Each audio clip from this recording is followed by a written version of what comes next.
অবস্থা অবনতি হয় না, উন্নতি হয়নি। আমি সর্বশেষ ডাক্তারের যেখানে ছিলেন আর কি, ওদেরকে জিজ্ঞেস করেছিলাম, বললো যে যেহেতু তার অবস্থা অপরিবর্তিত রয়েছে, উন্নতি হয়নি, অবনতি হয়নি, এবং তাকে বোধহয় ইয়েতে নিয়েছেন, ওটিতে নিয়েছেন। বিএনপির যুগ্ম মহাসচিব ও নরসিংদী জেলা বিএনপির সভাপতি খায়রুল কবির খোকন বলেছেন, বেগম খালেদা জিয়ার অবস্থা শঙ্কামুক্ত নয়। এখনও তাকে আউট অফ ডেঞ্জার বলা যাচ্ছে না। তিনি সিসিইউতে নিবিড় পর্যবেক্ষণে চিকিৎসাধীন।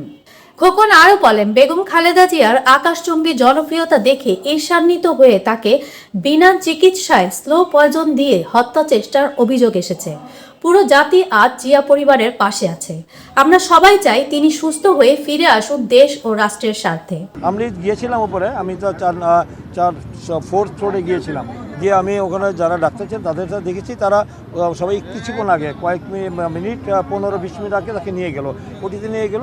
ওকে মানে যে নিবিড় পর্যবেক্ষণ রয়েছেন, তাকে আরও মানে পরীক্ষা নিরীক্ষা করার জন্য নিয়ে গেছেন এখানে।